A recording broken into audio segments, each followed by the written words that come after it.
Jean-Baptiste, muchísimas gracias por la presentación y la introducción a lo que va a ser la jornada de estos días.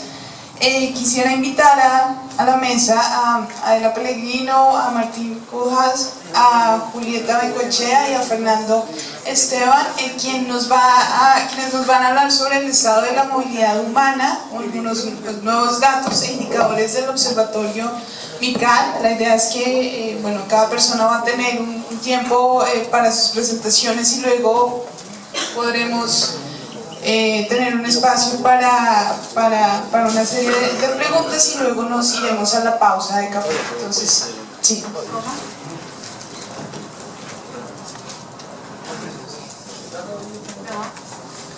Bueno, buenas tardes. Muchas gracias a las personas que... No sé qué pasa.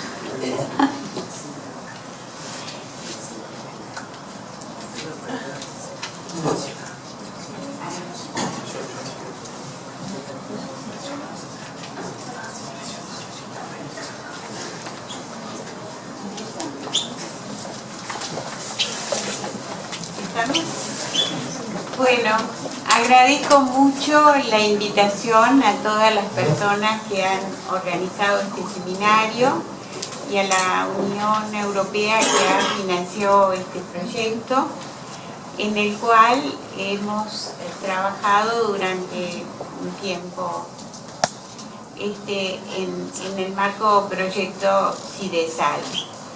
El programa de población, que es, digamos, la institución donde hemos trabajado, se dedica a población y demografía.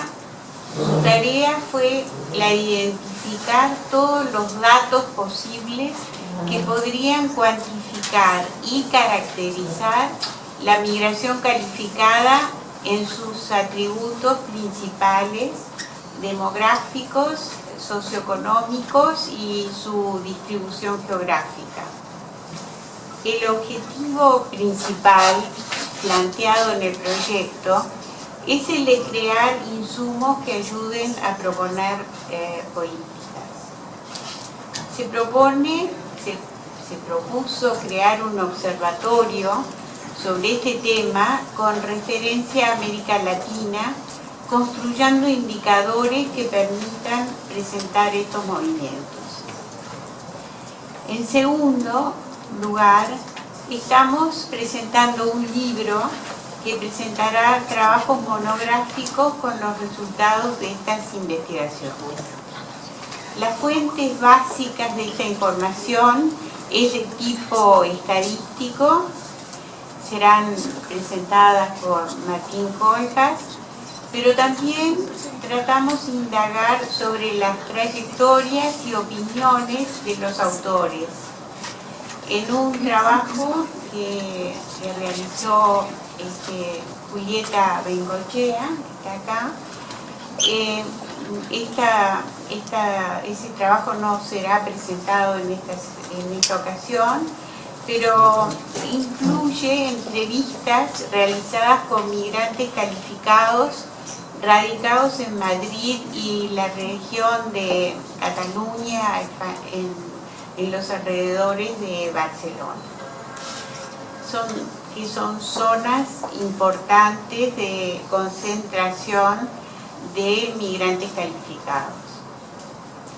Los principales resultados del trabajo serán presentados con Martín Cujas como preocupaciones y dudas que nuestro trabajo quiere avanzar en sus conclusiones, que podrían dar indicios sobre los efectos de la crisis económica que se estalló en 2008 y que afecta a la mayoría de los países receptores de los flujos que analizamos.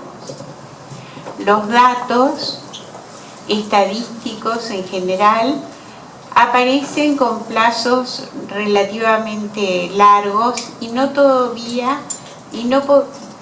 nos permite conclusiones generales sobre el tema. Solamente hemos podido indagar sobre esta interrogante en el caso de los Estados Unidos, que tienen una encuesta anual que nos permite concluir sobre el crecimiento de este movimiento. La crisis financiera y económica afectará la migración internacional como afectó la crisis del año 29. Este proceso afectará la migración calificada.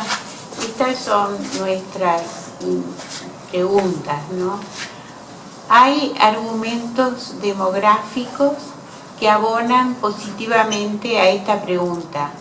Por otra parte, el estímulo a la migración calificada puede ser considerada como una medida en los planes de reconstruir la economía y fuerza de trabajo en los países de recepción.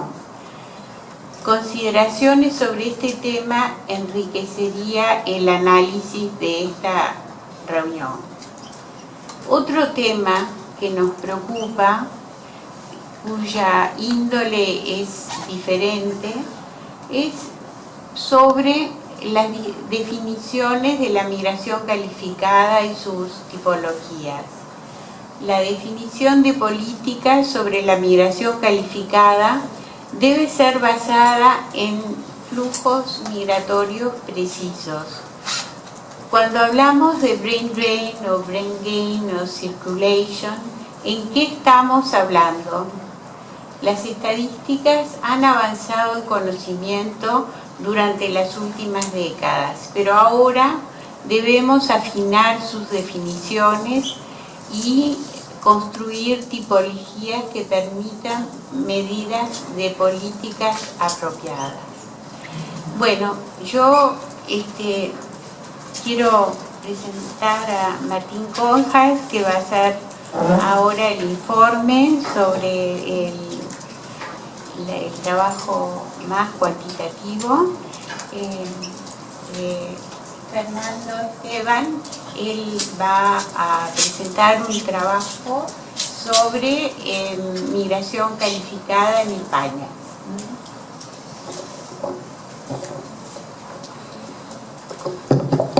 Gracias, Adela. Bueno, como les comentaba Adela, nuestra misión en el proyecto CIDESAL básicamente consistió en elaborar digamos, el conocimiento de las tendencias de la movilidad de la población altamente calificada, y en particular, como trabajamos, digamos, tenemos como punto en común el programa de población de la Universidad de la República, la formación en demografía, nos concentramos en la migración internacional, que es un tipo específico de movilidad, pero no es la única. Si vemos el esquema de la presentación, bueno, el primer punto ya lo adelantó Adela, voy a hacer algunas precisiones más sobre las fuentes de datos y digamos el aporte que hacemos. Después voy a pasar a describir la geografía mundial de la migración altamente calificada alrededor del año 2000 en base a la base DIOC de la OECD extendida, que es la última fuente completa o casi completa en términos de cobertura, porque incluye censos de una gran cantidad de países del mundo, ¿sí? Posiblemente en los próximos años ya estamos terminando la ronda de censos 2010 y la actualización de la base DIOC y de otras bases internacionales de sistematización de información nos van a permitir disponer de un panorama actualizado. De todas maneras, Estados Unidos y España, que son los dos principales países de destino de la migración calificada latinoamericana, disponen de fuentes estadísticas que nos permiten también tener un panorama actualizado de la migración calificada y constituyen fuentes novedosas que, en caso de que existieran también en otros países, digamos, estaríamos ante un gran avance en el estudio de la migración internacional. Digamos, en comparación con años atrás, con una década atrás, hay una mejora notoria en las estadísticas sobre migración, pero todavía existen limitaciones que básicamente apuntan a que no podemos responder con certeza, digamos, cuánto ha crecido la migración calificada. Sabemos que los indicios nos dicen que ha crecido mucho, básicamente por los datos de Estados Unidos, que tenemos datos anualizados, desagregados por país. y por los datos de España que van al 2007, pero lamentablemente, por ejemplo, en el caso de Europa, no disponemos de encuestas de hogares con tamaños de muestra tan grandes como el que tiene Estados Unidos y que publican los microdatos a los usuarios, digamos, que sean de libre acceso por un tema del secreto estadístico. Entonces hay limitaciones importantes en ese sentido. Entonces la presentación se va a concentrar en describir la geografía mundial, algunos datos mundiales que son relativamente viejos pero los más completos, para luego pasar a describir tendencias recientes de Estados Unidos en primer lugar y de España en segundo lugar, que como le explicó Adela, lo va a realizar Fernando Esteban del Centro Redes, que complementa entonces la presentación. Por último, creo que no va a dar el tiempo, la idea también era presentar algunos datos de la formación de estudiantes latinoamericanos en el exterior, que es otro tipo específico de movilidad que es importante considerar, porque muchas veces es un tipo de movilidad que también desemboca en una migración. Bueno, estas primeras diapositivas entonces básicamente ya lo explicó Adela. Recalcar que entonces lo que hacemos es describir la magnitud, el perfil demográfico y la inserción laboral de la migración calificada de origen latinoamericano y caribeño, y básicamente hemos elaborado dos tipos de productos. Para el Observatorio MICAL, como comentaba Jean-Baptiste y como también comentó Adela, elaboramos indicadores que básicamente provienen de una sistematización de fuentes muy diversas que se presentan en forma de tablas, gráficos y mapas, y además hemos elaborado un libro sobre la situación de la migración calificada que contiene no solo capítulos cuantitativos, que es básicamente lo que vamos a presentar ahora, sino también trabajos de corte cualitativo como el que comentó Adela, que hizo Julieta Bengochea. Bueno, si pasamos a las diapositivas, acá básicamente lo que hacemos es presentar la sistematización de fuentes que usamos y están presentadas en el Observatorio MICAL, que se puede clasificar básicamente en fuentes tradicionales y novedosas. Las novedosas son las que les mencionaba anteriormente, de España y de Estados Unidos. En general se agrupan en función de los países de destino, de las regiones de destino, porque sabemos que la migración calificada es muy difícil de estudiarla con fuentes en los países de origen, ¿sí? Dado que la migración en general se trata de contar personas ausentes, la estrategia más adecuada consiste en recurrir a fuentes que proveen los países receptores. Entonces hay un gran problema que es la dispersión de la información. Entonces el trabajo nuestro consiste en recabar sistematizar toda esa información que está dispersa en la gran cantidad de países del mundo. Entonces ahí hay una lista de las distintas fuentes consultadas. Siguiendo la siguiente diapositiva, básicamente están agrupadas esas fuentes en lo que les comentaba, fuentes tradicionales y fuentes novedosas. Recalcar acá la importancia entonces de los censos de población y de la actualización de los proyectos de intercambio de información censal, como la base DIOC, el IMILA del CELADE y el proyecto IPUMS. Bueno, pasando ya a la información estadística, vemos que como primer dato, haciéndose la pregunta de cuáles son los países atractores de la migración total y calificada en particular, como ya sabemos, Estados Unidos es el principal país atractor de los migrantes, en general del mundo, con 31 millones de personas migrantes, ¿sí? En términos absolutos. Y bueno, relacionado obviamente a los distintos tamaños de los países, otros países importantes son Australia, Rusia, Canadá, Argentina, etc. Pero lo que es más interesante es ver el mapa de la migración calificada que se presenta a continuación, que nuevamente se confirma el carácter atractor de Estados Unidos, pero ya por ejemplo vemos cómo desaparecen la India y Argentina como destinos relevantes en términos absolutos. Aparecen países europeos como Reino Unido, Alemania, Francia, España, etc. Pasando a la siguiente diapositiva, lo que resulta interesante es ver en términos relativos, ¿sí? Cuáles son los países más atractores en función de la cantidad de población que tienen. Entonces vemos, de acuerdo a los datos de la base DIOC, que Hong Kong, Israel y Luxemburgo encabezaron la lista de países con mayor porcentaje de población inmigrante nacida en el exterior en relación a la cantidad de población residente. El siguiente mapa nos muestra la misma información pero para la migración calificada. Entonces en términos relativos nos muestra qué porcentaje los migrantes calificados que residen en cada país, qué porcentaje representan en relación a la población residente. Entonces ahí vemos, por ejemplo, que Israel y Luxemburgo tienen prácticamente la mitad de la población inmigrante calificada en relación a la población residente, una cifra altísima. Otros países que destacan son Canadá, Australia, con más de un cuarto o un tercio de la población calificada en relación a la población residente. Estados Unidos acá, si bien es el principal país atractor en términos absolutos, cuando lo vemos a términos relativos, su peso desciende. Si pasamos a la siguiente diapositiva, pasamos a ver desde la mirada de los países expulsores, ¿sí? Entonces importa saber cuáles son los países que expulsan más a su población calificada. Y entonces vemos, como aparece bien marcado en los colores, que África es el continente más afectado por la migración calificada, que tiene tasas de migración calificada más altas, ¿sí? También se destacan los países de Centroamérica y el Caribe, como se ve con más detalle en la siguiente diapositiva, que hace el foco en América Latina y el Caribe. Entonces vemos, por ejemplo, como el país de que venimos nosotros, Uruguay, también se caracteriza por tener una tasa de inmigración calificada relativamente alta, como es el caso también de Ecuador. Si pasamos a la siguiente diapositiva, vemos que existen considerables diferencias por país de origen en la selectividad de la migración. Cuando es hacia países desarrollados, la migración tiende a ser mucho más selectiva por nivel educativo, mientras que la migración entre países no desarrollados tiende a ser mucho menos educada, ¿sí? Entonces vemos claramente como en un extremo países como Venezuela, Panamá y Argentina tienen un altísimo porcentaje de población emigrada con estudios superiores completos. En el otro extremo, países como México, Paraguay, Bolivia, El Salvador tienen un bajo perfil educativo. La siguiente diapositiva muestra los principales países de destinos de algunos países sudamericanos seleccionados entre los migrantes calificados.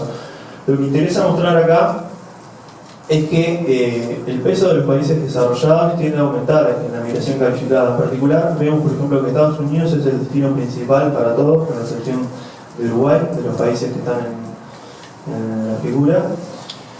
Y España, lógicamente, como son datos del 2000, tiene un peso relativamente menor, pero como mencionaba anteriormente, países como Canadá aparecen como destinos relevantes para casi todos los países. Aparece también, por ejemplo, en el caso de Uruguay y Argentina, particularmente en Argentina, Israel como un destino muy importante de la migración calificada. Esto nos habla entonces de una importante dispersión de la migración calificada en el mundo, que también, digamos, complejiza, digamos, la tarea de vincularlos con el país de origen, ¿no? Si pasamos a la siguiente, vemos la relación de sexos, donde vemos marcadas diferencias por sexo cuando vemos los países receptores de los migrantes, ¿sí? Cuando la migración es hacia países no desarrollados, tiende a tener un perfil más masculino que la migración que es hacia países desarrollados, que tiende a tener un perfil más femenino. Bueno, pasando a la siguiente,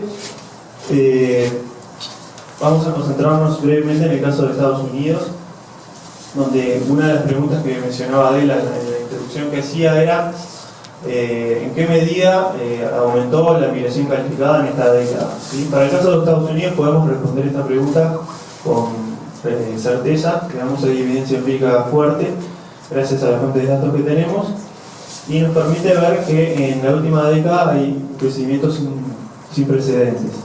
Y particularmente lo que puede llamar la atención es que aumentó la migración calificada en el periodo reciente, ¿sí? En los últimos años, en el periodo 2009 a 2011, comparado con el trienio anterior, 2006 a 2008, aumentó a un ritmo mayor que en el periodo anterior, los primeros años de la década del 2000. Eso está graficado para el total de migrantes, pero el siguiente gráfico lo mostraba para, si pasamos, lo mostraba para los migrantes calificados. Vemos que las barras más claras representan el periodo más reciente, y vemos como en todos los casos, para todos los orígenes, continentes de origen hay un ritmo de crecimiento mayor de la migración calificada, ¿sí? Sí. Adela me dice que explique las leyendas.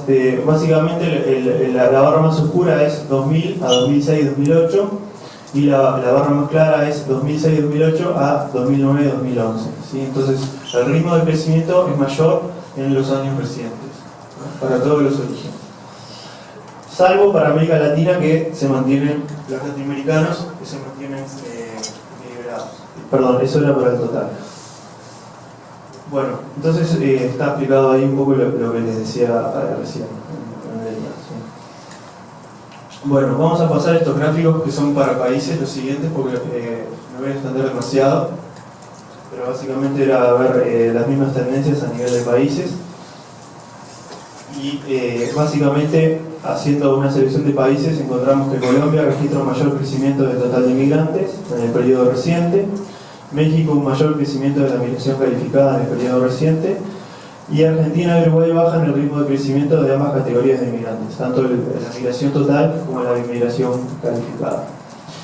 Otro tema que nos interesaba estudiar, y que ya adelantó Jean-Baptiste también en su presentación, es la inserción laboral de los migrantes, ¿sí? Jean-Baptiste adelantaba que existe una elevada subutilización de los migrantes calificados. ¿Cómo se mide esto? Es básicamente ver entre los migrantes con educación superior completa, graduados universitarios, en qué ocupaciones se desempeñan. Entonces, los migrantes que se desempeñan en ocupaciones no consistentes con su educación, o sea, que no se desempeñan como profesionales, técnicos o personal directivo, se clasifican como empleos de media o baja calificación. Entonces, vemos, para el periodo reciente se observa que la crisis hizo deteriorar la inserción laboral de los inmigrantes calificados en Estados Unidos, particularmente los norteamericanos, aumentando no solo las tasas de desempleo, sino que también aumentando, posiblemente como una estrategia para no entrar en el desempleo, aumentó también la ocupación en empleos no calificados. Y persisten diferencias importantes según los orígenes. Los latinoamericanos tienen una peor inserción que el resto de los inmigrantes. Esto se observa sistemáticamente en Estados Unidos,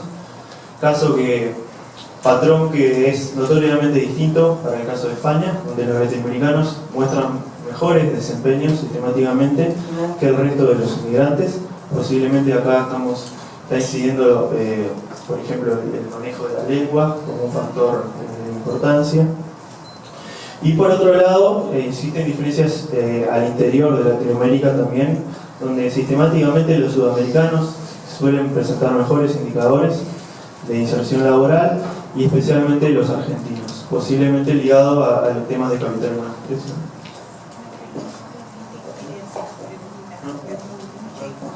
Bueno, Adela me decía que si quieren hacer preguntas porque hay mucha información, por supuesto que la pueden hacer.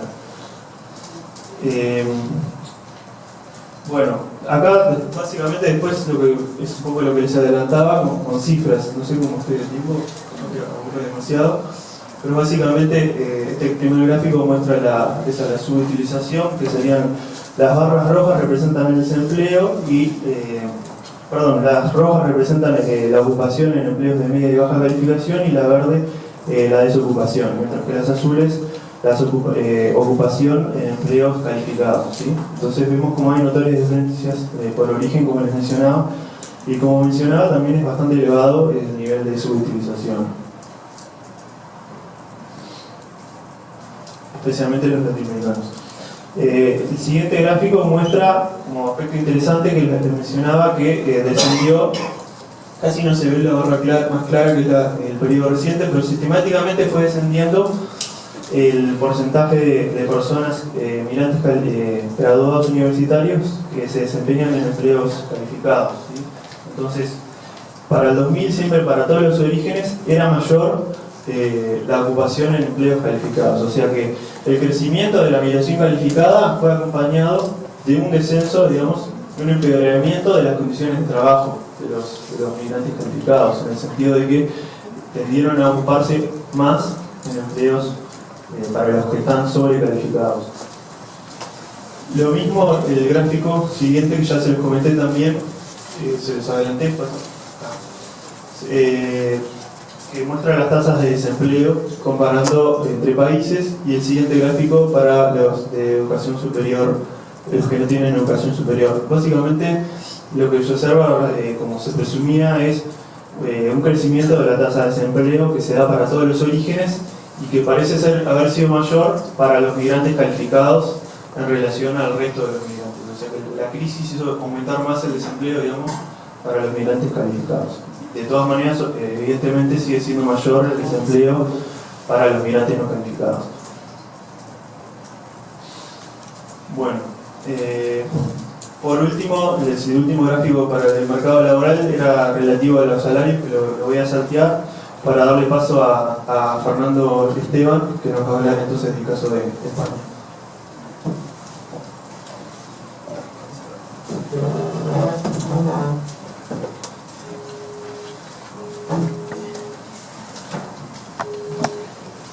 Gracias, Martín. Hola a todos. Buenas tardes. Para comenzar, quería contextualizar con un par de diapositivas los ciclos migratorios podemos encontrar en España, porque a diferencia de Estados Unidos, pues es una migración relativamente más reciente, ¿no? Entonces, vemos que hasta el año 1985 la composición de la inmigración en España era básicamente una migración europea, con un elevado porcentaje también de latinoamericanos, pero quizás en mayor medida procedentes de exilios políticos del Cono Sur, también inmigrantes de América del Norte y una mínima proporción de africanos. A partir de mediados de los 80 comienza lo que se denomina la España inmigrante. De hecho, la primera ley de inmigración es en el año 85, también España entra en la Unión Europea, aparece una nueva inmigración de carácter económico, nuevas zonas de origen, que generalmente de países menos desarrollados, de inmigrantes económicos y culturalmente diferentes y visibles ante la población, con rasgos culturales y físicos distintos, y a partir de aquí también la inmigración empieza a considerarse un problema social y empieza a ser estudiada por los científicos sociales. A partir del año 2000 se produce lo que es el boom migratorio, llegan 5 millones de inmigrantes entre 2000 y 2008, básicamente a partir de una gran demanda del mercado de trabajo, y es el momento de las redes sociales, de las redes migratorias, se produce la reagrupación familiar, aparece el fenómeno de la segunda generación, se constituyen minorías étnicas, el fenómeno del transnacionalismo, y es el periodo de la latinoamericanización de la migración a España, que como ven en la diapositiva, pues es prácticamente el 38% de los inmigrantes. Y también, como todos saben, a partir de 2009, con la crisis económica, se abre una nueva etapa, que pues, por el momento solo podemos caracterizar como de incertidumbre, ¿no? Los flujos migratorios han disminuido, se han producido también importantes retornos que es muy difícil cuantificar, y es una etapa que todavía está abierta y no sabemos bien hacia dónde va a conducir. Ahora bien, ¿cómo se explica la construcción de esta España inmigrante? Pues básicamente a partir de la integración a la Unión Europea, un crecimiento económico prolongado. Después del año 93-94 hubo una crisis económica importante, y a partir del 95 despega la economía hasta 2008 aproximadamente. Un intenso ritmo de creación de empleo. El mercado de trabajo fue el verdadero efecto llamada de la inmigración. Un rápido desarrollo social que acompañó ese desarrollo económico en términos de estado de bienestar. La población autóctona no abastecía las necesidades del mercado de trabajo por una transición demográfica ocurrida en los años 60, por tanto había una gran demanda de trabajadores, sobre todo para ocupar determinados nichos laborales. También es cierto que se benefició de alguna manera, o se trató de apoyar la inmigración latinoamericana, sobre todo frente a la inmigración africana, porque se pensaba en términos de pues, más fácil integración social. Y también es un periodo donde, a partir de los atentados, de las torres gemelas, etc., comienzan también a haber más restricciones a la entrada de Estados Unidos, ¿no? Y también había que hablar de las crisis que afectaron a nuestros países de origen, la crisis de Perú a mediados de los 90, las crisis que afectaron a Argentina, Uruguay, Colombia y Ecuador a principios del siglo XXI como factores de expulsión, y pues las afinidades culturales con España desde la época de la colonia y los vínculos transnacionales que han vinculado a la región con España desde entonces, ¿no? Ahora bien, vamos a describir brevemente, como vemos en la diapositiva, las tasas anuales de crecimiento de los inmigrantes totales y calificados. En azul los inmigrantes, el total de inmigrantes, y en rojo los inmigrantes con educación superior. Vemos que, al igual que sucedía en el caso de Estados Unidos, en el periodo 2000-2007, como dijo Martín, en España contamos básicamente hasta el 2007, hay un crecimiento importante. Destacaría tres casos: el caso de México, el caso de Cuba y el caso de Venezuela, donde las tasas anuales de crecimiento de los calificados supera a la tasa de crecimiento de los no calificados. Luego en el resto de países, pues el total de inmigrantes es mayor y con alguna paridad, como puede ser en el caso de Argentina. Ahora bien, en términos de stock, pues en términos de stock también vemos que sobresale, si comparamos los casos en el caso de 2007, en color más oscuro, y 2000, el color marrón más claro, pues vemos que vuelve a destacar el caso de México con un crecimiento notable del porcentaje de migrantes con educación superior, el caso de Cuba y otra vez el caso de Venezuela. Avanzamos. Vamos a ver ahora por sexo, primero en el caso de los varones, la próxima diapositiva el caso de las mujeres. También datos de stock. Aquí seleccionamos los países con mayor volumen de inmigrantes, son las colonias más numerosas. Vemos en color verde la proporción de inmigrantes con estudios de nivel terciario, de nivel superior, en rojo los de nivel secundario y en azul los de nivel primario. Vemos que los porcentajes más altos en el caso de los varones corresponden, o destacan el caso de Perú, una media de 22% para Latinoamérica, pero destaca en el caso de Perú con 30 y tantos y Argentina también con alrededor de 30. La siguiente diapositiva es en el caso de las mujeres, más o menos una media también del 20 y tantos %. Vuelve a destacar sobre todo el caso de Argentina con cerca de un 40% de mujeres con educación superior, y también el caso de las mujeres procedentes de Perú con alrededor del 30%. Podemos decir el lado opuesto, los migrantes con estudios primarios o menos, pues podríamos destacar en el caso de las mujeres en Perú, y si veamos el caso anterior, 5 minutos. Bueno, pues esto es un poco más rápido. Las mismas estadísticas, pero para una población más joven, de 20 a 34 años, una operación habitual para ver la población que tuvo más oportunidades de estudiar. Se mantienen más o menos las paridades por sexo y vuelven a destacar también el caso de mujeres de Argentina y de Perú. Aquí vemos un dato interesante, que es el nivel educativo adquirido antes de emigrar. Nivel adquirido antes de emigrar. En verde el terciario, en rojo el secundario y en azul el primario. Vuelve a destacar el caso de Argentina: el 40% de las mujeres migraron con los estudios terminados en Argentina. Destaca también el caso de Perú también. Personas que han adquirido los niveles de estudio en sus países de origen. Prácticamente el 80% hizo la educación secundaria y terciaria en su país de origen. El 80%. Esto nos habla de una migración reciente, primera generación y gente relativamente joven. Otro dato curioso, ¿se han convalidado o no los estudios en España?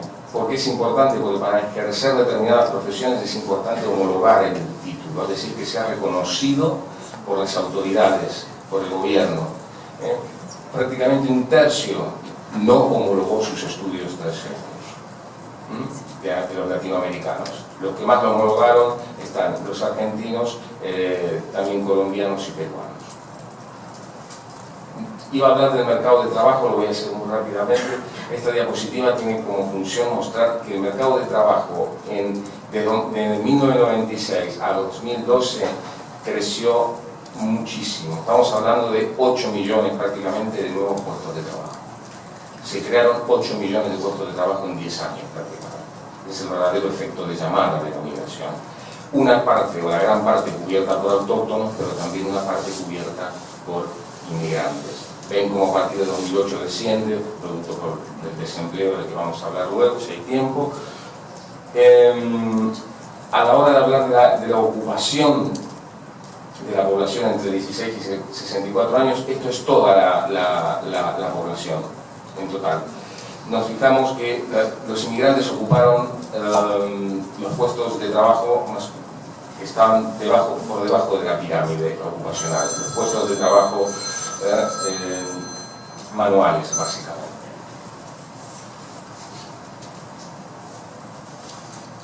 Esto es importante porque nos permite ver población ocupada según estatus laboral, y vemos que hay un sector importante si vemos las dos filas de arriba, trabajadores manuales, tanto cualificados o no cualificados, y vemos que hay prácticamente un 20% de personas con estudios superiores que realiza trabajo manual. Esto nos habla claramente de una subutilización de la fuerza del trabajo. A pesar de que, en términos comparativos a otros inmigrantes procedentes de Asia o de África, sí que los latinoamericanos están mejor, como lo he dicho recientemente, Martín. Y ya voy terminando. Un indicador que se utiliza habitualmente en la bibliografía es el tema del salario, comparar salarios. Vemos que, y lo hago por antigüedad, ¿por qué? Porque es una de las variables que mejor explica el gap, la diferencia entre los salarios de los trabajadores, es la antigüedad en el mercado de trabajo. Vemos que en todos los niveles de antigüedad seleccionados siempre los autóctonos ganan más que los inmigrantes. Sin embargo, fíjense, como a partir de los 20 años los salarios se van igualando. Y ya termino. Ahora lo vemos más o menos lo mismo, pero para población con estudios superiores. Vemos que igual los autóctonos, los españoles en color verde, la última fila, sí pasan el salario medio igual a 100, todos los demás ganan un tercio menos. Los de la Unión Europea, los comunitarios, se acercan bastante a los españoles, y en el caso seleccionamos el caso de Perú, peruanos, porque tienen un nivel educativo relativamente alto, y también en el caso de Ecuador, y vemos que, pues, aunque tengan niveles educativos superiores, pues ganan relativamente menos. Y por último, como todo el mundo sabe, a partir de 2007-2008 comienza una crisis económica grave, que es sobre todo una crisis de empleo. Es básicamente una crisis de empleo. Vemos como la primera línea, la línea de puntos, es el desempleo de los inmigrantes.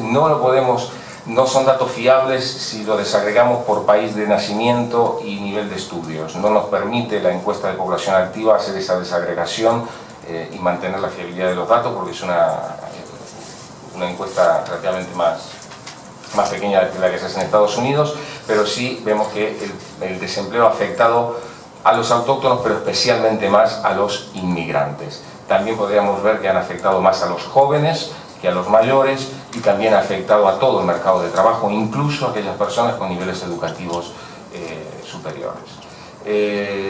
No sé si quieren decir algo acerca de los estudiantes. Pues bueno, pues muchas gracias por escuchar.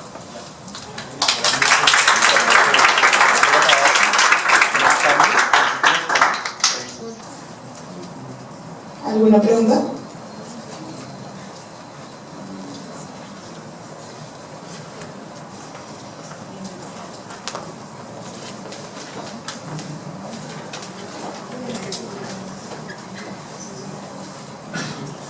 Bueno,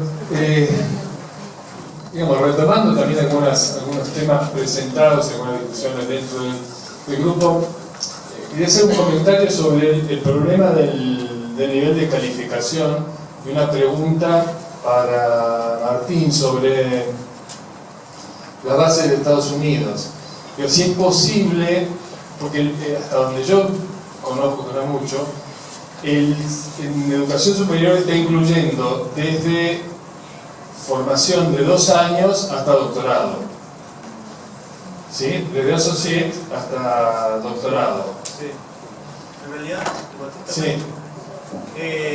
Nosotros usamos bachelor, o sea, De bachelor. a partir de bachelor. O sea, uno puede hacer las categorías están bien abiertas, o sea, está bien desagregada la variable a nivel educativo, entonces uno puede clasificar, por ejemplo, también ver a los doctores, a los que tienen maestría, a los que tienen licenciatura, y por ejemplo eso, associates, que son 2 años, pero entonces Sí. tomamos el... Sacaron el associate. Sí, sacamos el associate. Y se puede, y la muestra es suficientemente representativa para distinguir qué pasa con los del nivel de bachelor con respecto al resto. Digo, porque en el fondo hay una cuestión que creo que es general, que ha sido la brutal expansión de la educación superior en las últimas décadas. Digo, para poner el caso latinoamericano, América Latina tenía un poco menos de 2 millones de estudiantes universitarios en 1970, hoy tiene más de 10 veces más. Entonces, ese proceso de expansión también fue acompañado por una gran diversificación de ofertas y calidades de formación. Entonces, todas las hipótesis sobre la subutilización, también me parece que hay que ver cómo matizarlas en función de la formación previa. Sin duda, para la década del 60 era muy distinto esta manera de mirarlo que para la actual. Si uno podría poner ejemplos de muchos países, no es simpático, pero hay una cantidad muy importante de graduados de universidades patito mexicanas o canales colombianas, cada una tiene su nombre, y bueno, eso también cuenta como calificados. Digo, me parece que es un problema de muy difícil resolución, pero nada.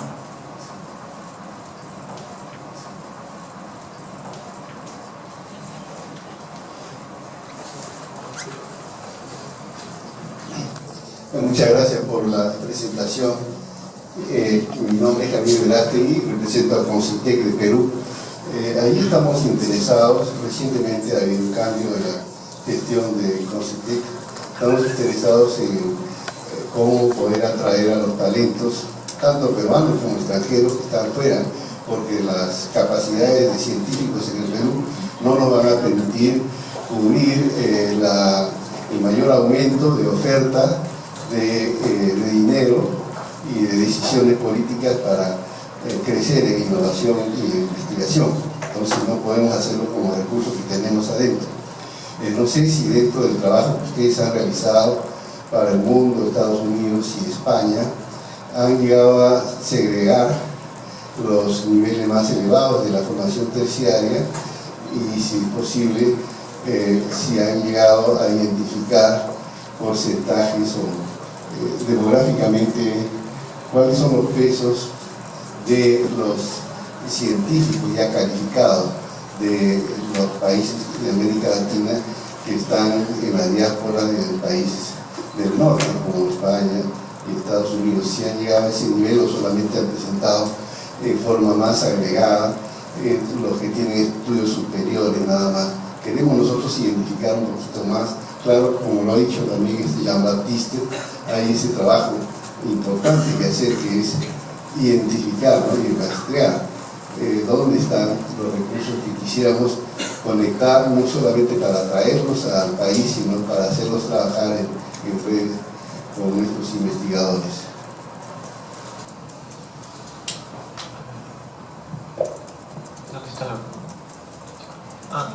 ¿Fondo? Sí. El tamaño de la muestra de la encuesta de Estados Unidos es tan grande que de hecho se concibe como una fuente alternativa al censo de población tradicional, y el censo de población redujo su cuestionario a 10 preguntas y de hecho provee estimaciones para pequeñas áreas en Estados Unidos. Entonces, por lo tanto, yo creo que sí, que es factible realizar estimaciones para, dentro de los altamente calificados, por ejemplo, ver las características de los doctores. El tema es que nosotros no lo hicimos porque privilegiamos la visión, la mirada también de los países de origen, y entonces ya ahí también igual puede ser que se complique. Depende del país también. Nosotros, como venimos de Uruguay en general, nunca vamos a poder trabajar mucho a nivel estadístico porque es un país muy pequeño, entonces siempre tenemos pocas observaciones de uruguayos en las muestras, aunque digamos en términos generales sí nos dio para cuantificar la magnitud de la migración total y calificada en Estados Unidos, pero no nos daría, por ejemplo, para entrar en ese detalle.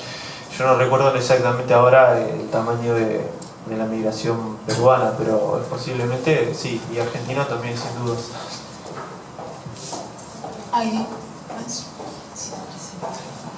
Sí, mi nombre es Verónica Moreno y soy tesista doctoral de la UBA.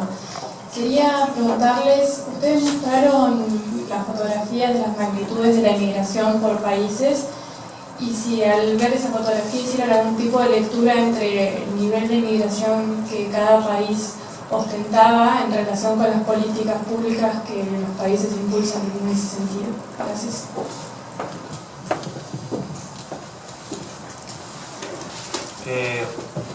No, o sea, nosotros en el libro justamente que estamos por publicar, bueno, hacemos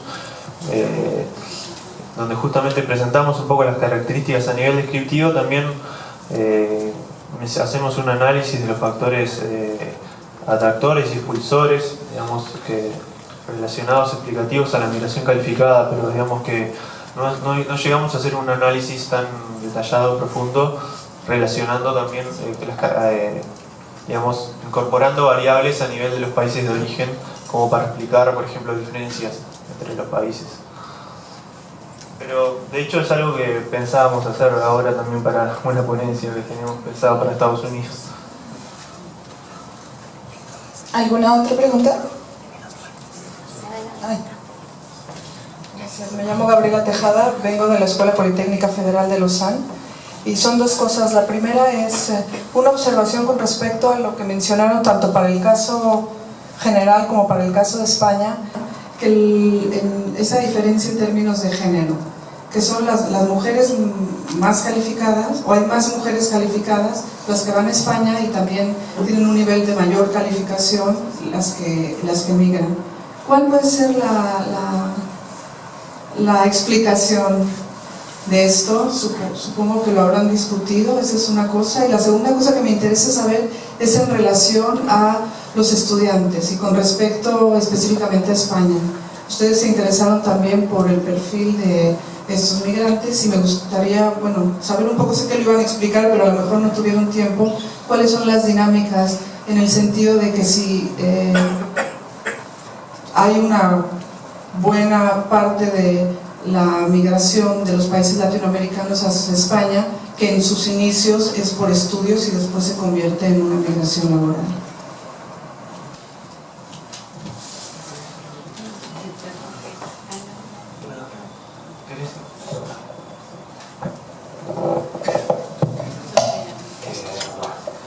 No, a ver, destaqué, como iba tan rápido, pues la verdad que sí que me detuve a destacar las diferencias y no las similitudes. En realidad no hay grandes diferencias en términos de género entre hombres y mujeres en el colectivo latinoamericano. Estamos hablando de un 22% de hombres y un 24% de mujeres. Y si hacemos la distinción en jóvenes de 20 a 34 años, un 13 y un 14%. O sea que no hay grandes diferencias. Ahora, dentro del colectivo latinoamericano sí que entre países hay diferencia. Por eso mencionaba que destacaban en el caso de las mujeres argentinas y las peruanas, ¿no? Pero en términos globales de América Latina, pues es bastante, hay una paridad, ¿no? Incluso ese porcentaje de 20% en América Latina es igual a la media de la migración en general también en España, que ronda el 20% de personas con educación superior. Y en cuanto a los estudiantes, la verdad que sí es cierto que los estudios superiores han sido una puerta de entrada en muchos casos para una posterior migración. Lo que no estoy seguro si eso era una estrategia, no lo sé. Era una época de crecimiento de empleo, era una época también de fuerte atracción del mercado de trabajo, era sí es cierto que era una manera de entrar al país de manera regular. Luego fue bastante fácil también regularizarse por las amnistías que hubo desde el año 95 aproximadamente. Entonces sí que fue una vía de entrada. Pero claro, todos estos datos terminan en el 2007 y de 2007 hasta ahora el mercado de trabajo español ha cambiado por completo. No tenemos muchos datos sobre eso, ¿no? ¿Alguna otra pregunta? Bueno, perdón, primero, estamos aquí y después voy allá.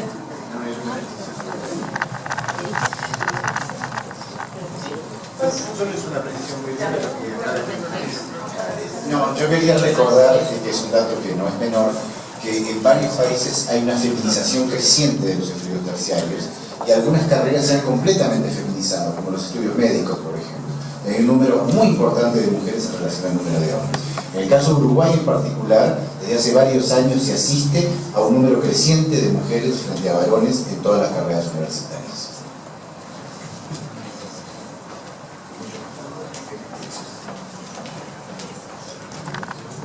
Muy buenas tardes, vengo de la Universidad Cooperativa de Colombia. Mi pregunta es, dentro del contexto latinoamericano estamos viendo que los procesos de internacionalización de las economías están en tema de los tratados de libre comercio. ¿Hay algo en el estudio que hable de la incidencia de esta firma de estos tratados en el aumento o en la desaceleración de los procesos de las diásporas? Y la segunda, estoy en este momento conectada con dos universidades y me preguntan de una de ellas que si el estudio hace referencia en qué momento los migrantes de España se están viniendo a Latinoamérica, y ya que allí se privilegia el manejo de más de un idioma, que entonces cómo están viendo, si tienen resultados al respecto.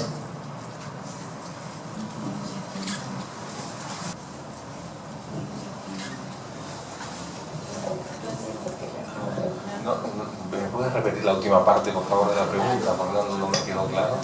Bueno, nos preguntan acá que dado que se da, ustedes están hablando de Latinoamérica, están migrando los que están, pero que de España hacia acá, si tienen algunos datos al respecto, los migrantes españoles en América Latina. Bueno, sobre eso se ha hablado mucho, sobre todo ha tenido mucha repercusión en la prensa. De hecho, el periódico El País, que es uno de los más importantes, tiene hasta un blog de noticias diario prácticamente, donde habla de la emigración de profesionales españoles y entonces aparecen en las noticias largas colas de españoles en la embajada de Alemania buscando empleo o aprendiendo chino para emigrar a China. En el caso de América Latina lo que está sucediendo en muchos casos no es la emigración de españoles, sino que es el retorno de muchas personas nacionalizadas españolas o hijos de emigrantes que pues han nacido en España y son españoles y retornan, pero en realidad no son españoles sino latinoamericanos retornados con nacionalidad española. Pero también en este momento hablar de cifras de retorno es muy difícil, no tenemos cifras exactas de retorno. Sí sabemos que el programa oficial de retorno oficiado por el gobierno fue un fracaso. El gobierno hizo un programa en el cual pues, se devolvía a la persona pues, el dinero que había cotizado para el desempleo, etcétera, etcétera. Fue un fracaso. La gente en realidad el retorno lo hizo de manera más voluntaria, pero poco más que eso. Todavía no tenemos datos ciertos. En relación al retorno, la fuente de datos es desde América Latina, son los censos de población que se están terminando de levantar. Entonces también, como decía la disponibilidad de esa información va a ser un insumo de primera calidad para analizar ese tema. En Uruguay ya lo hemos podido analizar y efectivamente hemos visto que el retorno es más importante en términos cuantitativos que la propia inmigración extranjera, ¿sí? Entonces que ha sido un factor importante en el crecimiento de la población, como para que la población uruguaya haya superado lo que proyectaban las proyecciones de población vigentes. Entonces, en un país de crecimiento demográfico bajo y muy envejecido, el retorno también ha contribuido a mitigar, digamos, y se ha convertido también un poco en cierta manera también en un tema de interés también desde el punto de vista demográfico.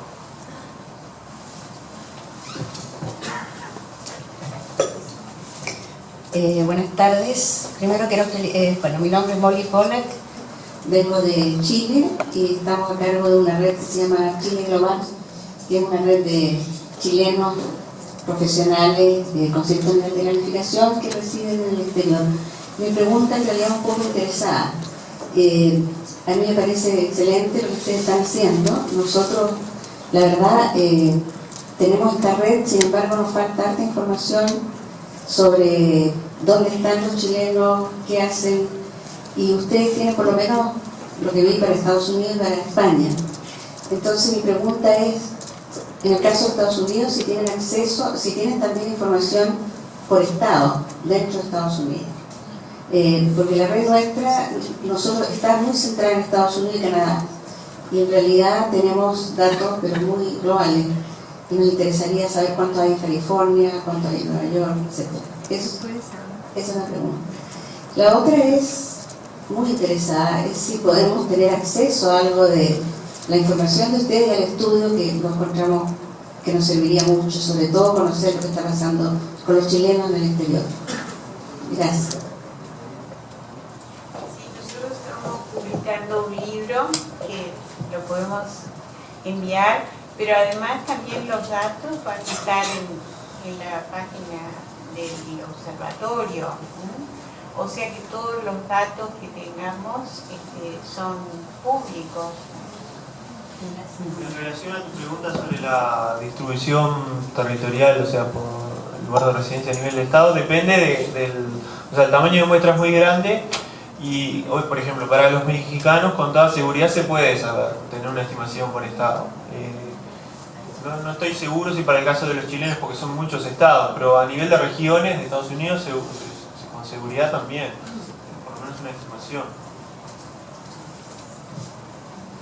Bueno, entonces yo creo que ya dentro de 3 minutos vamos a salir a la pausa.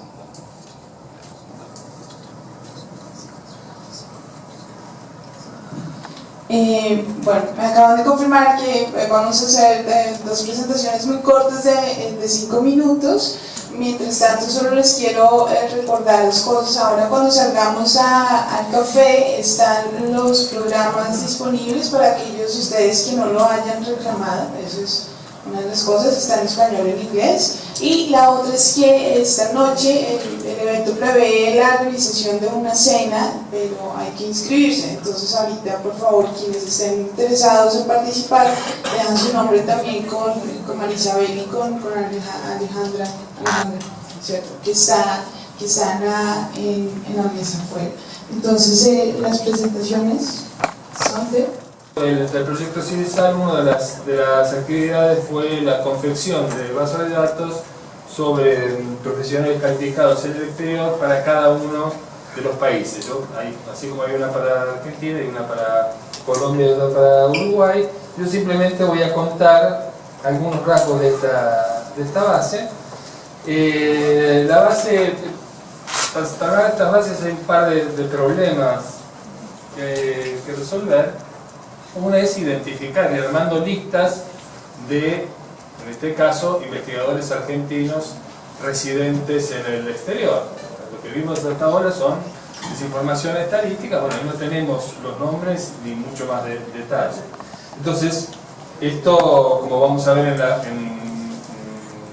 más adelante, en el marco del proyecto se desarrolló un software de búsqueda, pero en cualquier caso, aún para ese software hace falta ir encontrando nombres con alguna referencia adicional. Entonces acá simplemente señalo varias de las fuentes, fragmentos que fuimos encontrando para tratar de integrar una base de datos, una encuesta que hemos hecho hace unos años, una base de datos de una pública del programa Raíces, una base de datos que se hizo a través de un estudio sobre las publicaciones en el Web of Science de CIDESAL, búsqueda manuales por palabras clave, búsquedas en páginas institucionales de universidades argentinas que a veces ponen graduados que están en el exterior, o búsquedas en universidades extranjeras y referencias en artículos o informes de proyectos.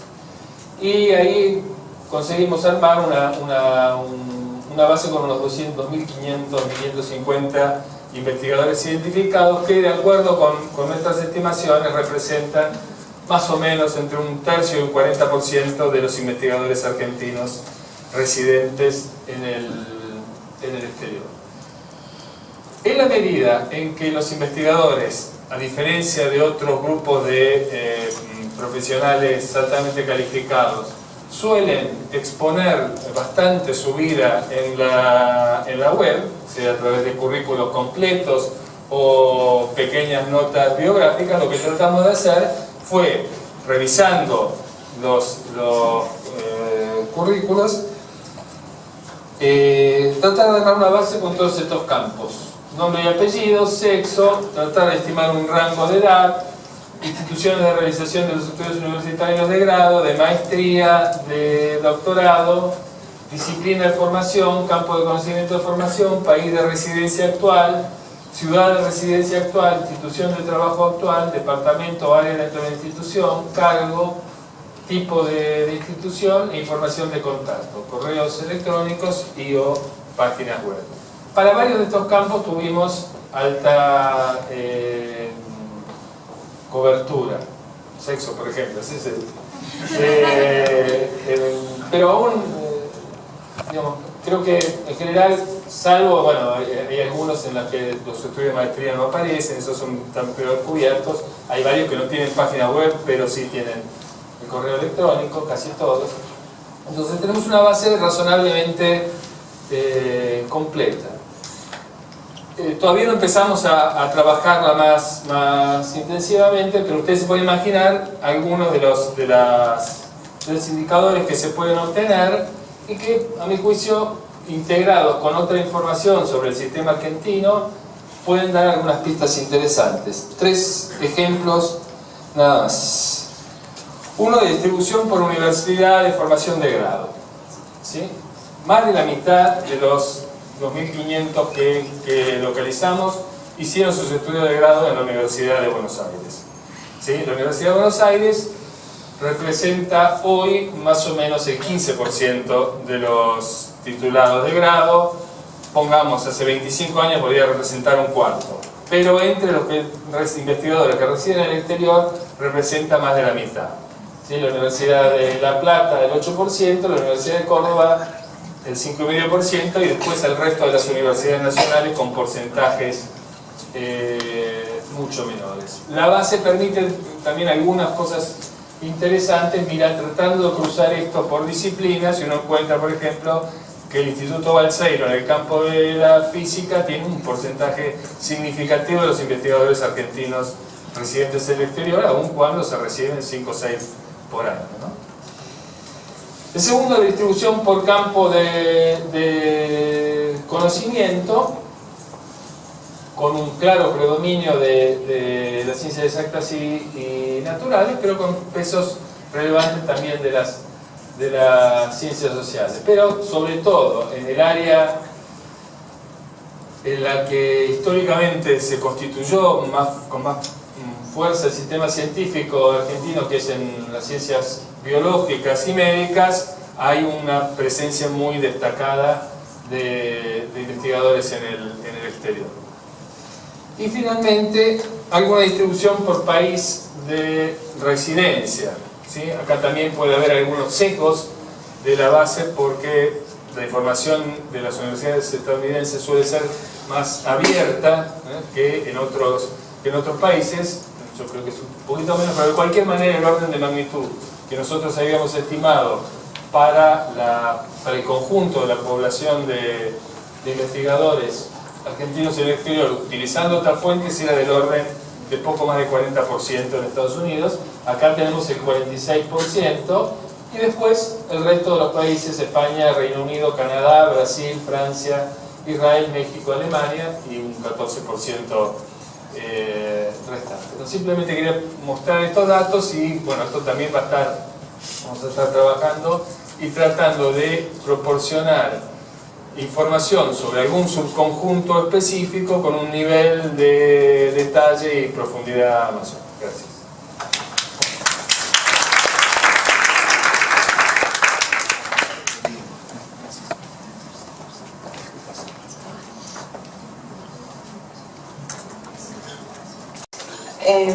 Antes de arrancar con la base de datos, de forma que nos parecía importante, a partir de los compañeros, los socios que tenemos en el proyecto CIDESAL, las informaciones estadísticas que están muy relevantes e importantes, nos parecía a nosotros construir desde otro punto de vista. El primero, nos parecía importante generar análisis y herramientas que permitan identificar las necesidades nacionales de recursos humanos y elaborar actividades de vinculación a partir con aportes de los recursos humanos calificados residentes en el exterior. Es decir, que nos parece importante partir de la base que precisan en Uruguay o a nivel nacional, y después buscar formas y herramientas o caminos que se pueden vincular a los uruguayos que están en el exterior dispuestos a aportar. Nosotros construimos con 5 herramientas principales. Hicimos primero un estudio piloto en el sector de biotecnología del Uruguay. Segundo, hicimos una identificación de profesionales uruguayos residentes en el exterior, una base de datos básicamente. Luego, tercero, hicimos un repertorio de las redes de la diáspora. Cuarto, desarrollamos con nuestros socios de Colombia una plataforma tecnológica que se llama Red Uruguay Encuentro, que esto van a presentar más tarde. Y quinto, recomendaciones para la formulación de políticas públicas, que también vamos a presentar. Fernando Lema, responsable del equipo, va a presentar mañana o más tarde, hoy más tarde. Bueno, me voy a centrar hoy en esta parte de la presentación, en lo que es la identificación de los individuos profesionales residentes en el exterior. La base de datos, les voy a presentar muy rápido la metodología que utilizamos y explicar un poco los resultados. Nosotros producimos 1847 datos brutos de uruguayos calificados residentes en el exterior. Estos 1847 datos vienen de diferentes fuentes. La primera y principal fue de la Agencia Nacional de Investigación e Innovación, de la ANI. La siguiente fue del Programa de Desarrollo de las Ciencias Básicas, PDCIVA. El estudio de biotecnología, que les voy a comentar muy brevemente y que les mencioné. Uruguayos en Brasil, que fue un estudio de maestría realizado por la Universidad de la República del Uruguay. Un estudio de World of Science. Red Encuentro, que es la plataforma que les vamos a explicar un poco más tarde, y una base de la UNESCO. Bueno, de estos 1847 datos brutos, actualmente tenemos actualizados y homologados en una base elaborada 549 uruguayos calificados residentes en el exterior. ¿Qué significa esto? Significa que son datos al día que empezamos a desarrollar en el marco de este proyecto hace 3 años, que fue una homologación y una actualización día por día, asegurarnos que están efectivamente en el exterior y llenar campos entre estas diferentes fuentes y buscar formas de homologar estas diferentes bases. Nosotros partimos de los siguientes 7 campos y en base a eso son los 549 uruguayos profesionales exterior. Nos parece importante el nombre, el apellido, el mail para contactarnos, el sexo, nivel educativo, que es muy importante para después hablar qué es calificado y cuál es el nivel de calificación, profesión, también porque es muy importante saber qué área y qué experiencia tienen, qué áreas de conocimiento, y país de residencia.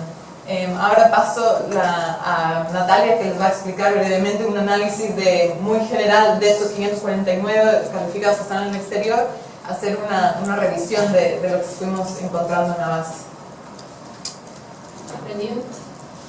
Bueno, nosotros en sí trabajamos los 549 datos y de los principales países, o sea, esos no son todos los países que encontramos de las 549 personas, pero son los principales, y los que se destacan son Estados Unidos, España y Brasil. Estados Unidos con un 19%, España en un 15% y Brasil en un 12%. ¿Querés seguir para la próxima? En el nivel educativo de las fichas que tenemos en la base de datos, un 84% son altamente calificados, contando de la maestría, doctorado y postdoctorado. En las áreas de conocimiento, como mencionaba también, creo que coincide con la base de acá de Argentina, que resaltan las ciencias naturales exactas y luego humanidades. Y como las ciencias naturales exactas son bastante amplias, las dividimos en varias secciones, y mayormente se vio que a la parte de biología es con un 65%, la mayor parte de ciencias naturales, también física y medio ambiente resaltan. Medio ambiente y matemáticas. Bueno, muy brevemente les quiero comentar, bueno, como les venía mencionando, nos parecía importante poder identificar a los uruguayos en el exterior, pero también saber de qué forma vincularlos al país y en qué sectores. Entonces hicimos como una experiencia piloto un estudio en el sector de biotecnología. Los objetivos muy rápidamente fueron reportear los principales actores e instituciones de biotecnología en el país, biotecnología de forma amplia, ¿no? Incluyendo agrícola, salud humana, farmacéutica, alimentos y nanotecnología. Y después vimos qué uruguayos calificados ya están vinculados a estas empresas o entidades en el país. Entonces, como les venía diciendo, hicimos primero el repertorio a nivel nacional y después el repertorio internacional. A nivel nacional hicimos el repertorio y caracterización de las entidades que trabajan en biotecnología y sus subáreas. Hicimos un diseño y envío de encuesta para examinar sus necesidades de recursos humanos calificados y profundizar en sus vínculos con uruguayos en el exterior. Y a nivel internacional lo que hicimos fue, de los que se identificaron a nivel nacional que están vinculados a esas empresas, fue contactarnos con ellos y enviar también una encuesta para profundizar en cómo ven ellos sus vínculos con el país y qué podría mejorar y sus perspectivas sobre el sector de biotecnología.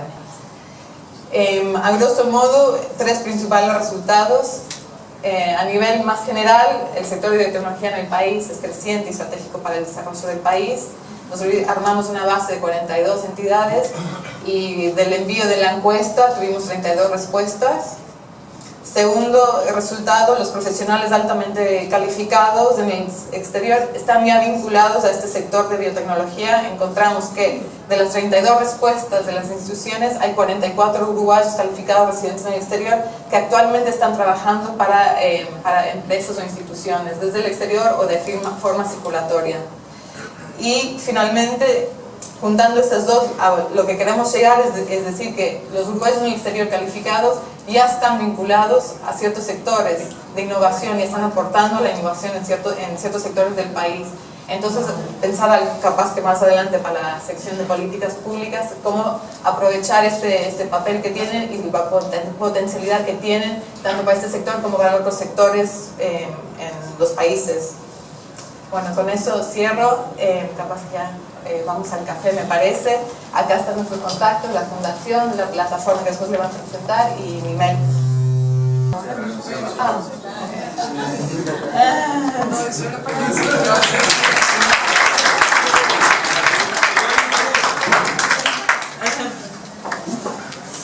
¿Quieres decir? Sí. No, Gracias.